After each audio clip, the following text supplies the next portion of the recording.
Okay, guys, today I'm coming and talking to you about follow up because this is something that I have seen myself struggle with, people on my team struggle with, and so my guess is that there are a lot of people that are struggling with it. I started thinking about this after my business coach, Dave Walker, did a team call for us. And he noted that you should have 4 touches with every new ambassador that you sign in the first 30 days.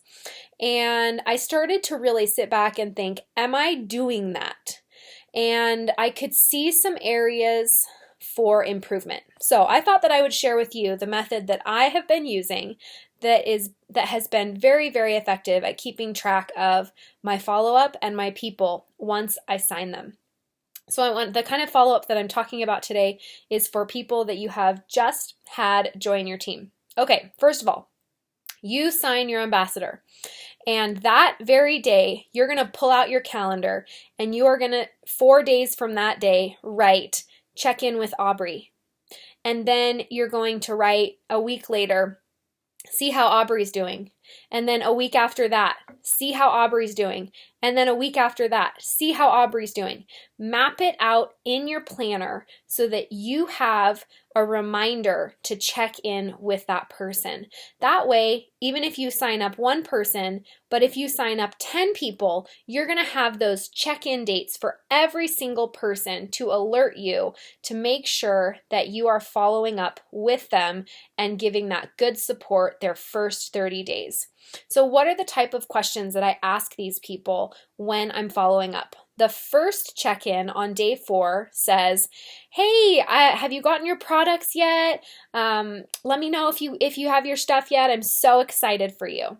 And our shipping department is so fast now that most people are getting their products within 3 to 4 days. So most often they're going to say, yes, I just got my stuff. I had my pink drink. And you're going to say, that's so great. How did you like the taste? Tell me what you thought. And this is an important question that I found in the very beginning I struggled with, because I would say things like, how's it going? Tell me how you're feeling. And they'd be like, I'm not feeling anything. Should I be feeling something?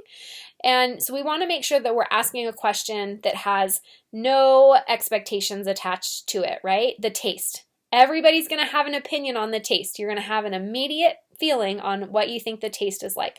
So that's a great question to ask that first day. So let's say that it's day 4. They've told you they have your products. You're going to send them your copy paste of how to take the products, how to drink your water, what to expect as far as your elimination patterns, and any other little tidbits that you like to share with people. I like to tell people to drink 3 liters of water a day, and I also give them a short recommendation of I drink 1 liter between breakfast and lunch, and a 2nd liter between lunch and dinner, and a 3rd liter between dinner and bedtime. That helps me to kind of keep track of my water intake.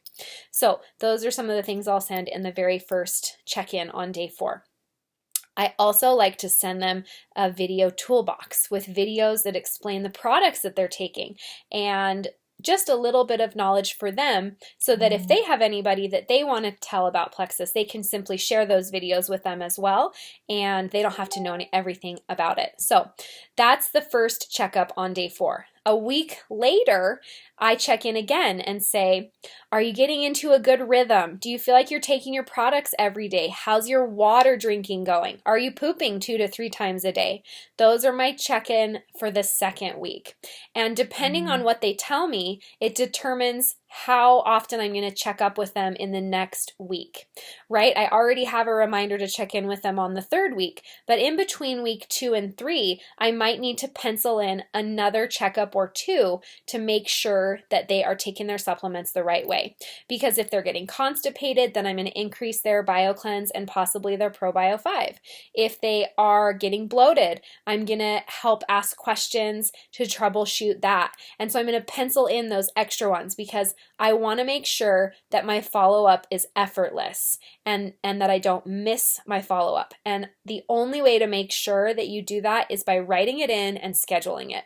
So then on the third week, if I haven't been talking to them about maybe some detox symptoms or any of that, let's just say we make it to week 3 and everything's been going great and they're feeling great and we haven't had to do any other checkups.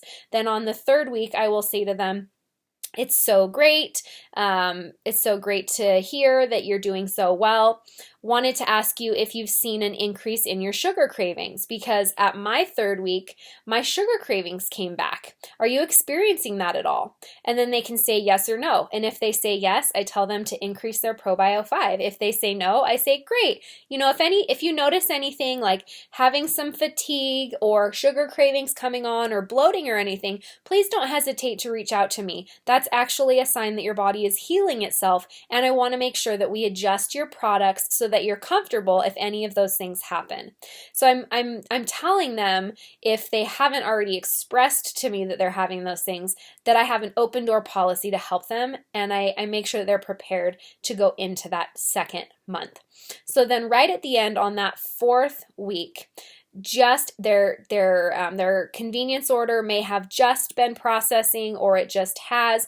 I'm checking in with them one more time for that 4th and final touch.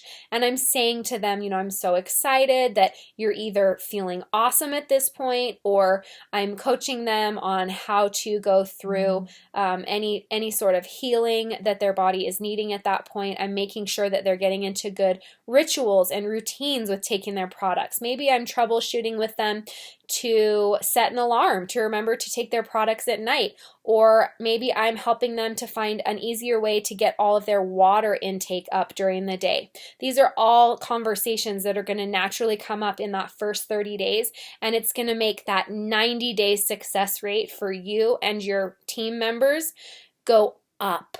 So please trust me when I say 4 touches in the first 30 days is absolutely crucial.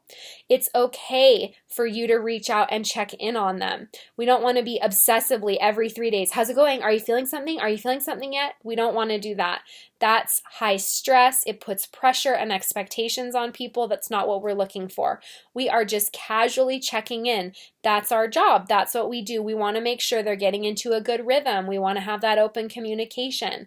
And of course, we always want to make sure that when people join our team as ambassadors, that they are in this for 3 to 6 months to give their bodies time to let Plexus show them what healthy really feels like.